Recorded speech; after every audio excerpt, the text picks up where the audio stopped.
వైభవంగా జరిగిన పార్వతీపురం శ్రీ శీతల గంగమ్మ జాతర.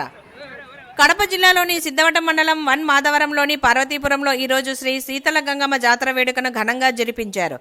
శీతల గంగా భవాని అమ్మవారిని 2004 సంవత్సరంలో ప్రతిష్ఠించడం జరిగింది. అప్పటి నుంచి ప్రతి ఏటా అమ్మవారికి ఉత్సవాలు ఆనవాయితీగా జరుపుతూ వస్తున్న ఈ ప్రతి ఏటా ఆషాఢ మాసంలో 3వ బుధవారం గురువారం ఇక్కడ జాతర జరుగుతుంది.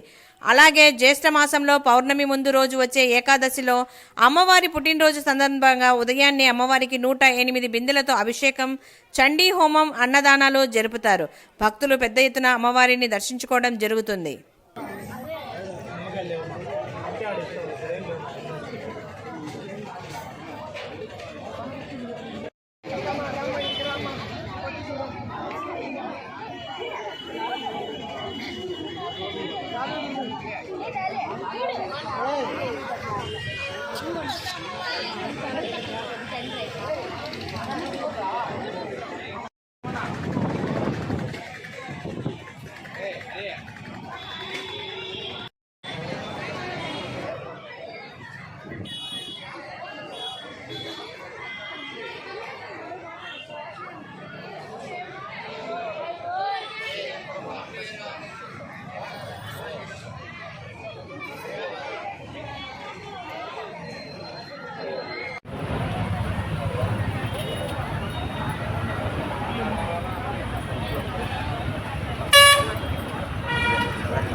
మేడా విజయశేఖర్ రెడ్డి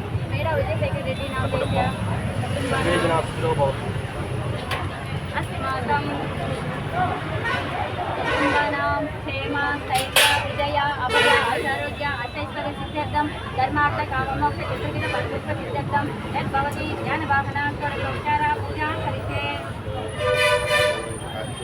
आवाहयामि पट्टिबल्लं తీసుకోమా ముందు హారతి తీసుకోండి.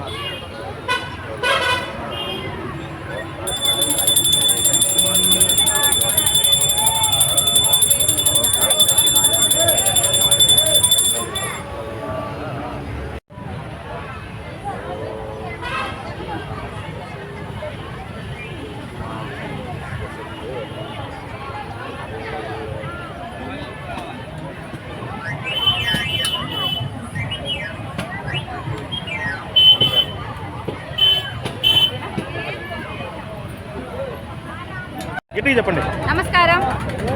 మేము ఇక్కడ కడప జిల్లాలోని సిద్ధవటం మండలం పార్వతీపురం గ్రామం నందు శ్రీ శీతల గంగమ్మ అమ్మవారి జాతర సందర్భంగా ఈ న్యూస్ ఇస్తున్నాము. ఇక్కడ అమ్మవారు శీతల గంగా భవాని ఆమెను 2004 సంవత్సరంలో ఇక్కడ ప్రతిష్ఠించారు. అప్పటి నుంచి ప్రతి సంవత్సరము అమ్మవారికి ఇక్కడ ఉత్సవాలు, జాతరలు జరుగుతాయి. నా పేరు వెంకటరంగమ్మ. నేను ఈ గుడికి ప్రధాన పూజారి. ఇకపోతే మా కమిటీ మెంబర్లు పిట్టా శ్రీనివాసులు గారు, పిట్టా వెంకటేశ్వర్లు గారు, ఇంకా ముఖ్య కార్యదర్శులు అందరూ ఉన్నారు. ప్రతి సంవత్సరము ఆషాఢ మాసం 3వ బుధవారము గురువారము ఇక్కడ జాతర జరుగుతుంది. అలాగే జ్యేష్ఠ మాసంలో పౌర్ణమి ముందు వచ్చే ఏకాదశి రోజు అమ్మవారికి పుట్టినరోజు. ఆ రోజు ఉదయాన్నే అమ్మవారికి 108 బిందెల అభిషేకము, తర్వాత చండీ హోమము, అన్నదానాలు జరుగుతాయి. ఇకపోతే మా అమ్మవారి ప్రత్యేకత, ఇక్కడ పెళ్ళిళ్ళు కాని వారికి అమ్మవారిని దర్శించుకుంటే తొందరగా వివాహం జరుగుతుంది. అలాగే సంతానం లేని వాళ్ళకి సంతానం కలుగుతుంది, ఉద్యోగ ప్రాప్తి. ఇంకా మనకు ఎప్పుడైనా కానీ ఆరోగ్యం బాగలేకపోయినా అమ్మవారికి నమస్కారం చేసుకుంటే ఆరోగ్యం తొందరగా నయమవుతుంది. ఇకపోతే చంటి పిల్లలకు ఎక్కువగా మా అమ్మవారిని దర్శించుకొని ఆమె ఆశీర్వాదం తీసుకుంటూ ఉంటారు. ఓకే.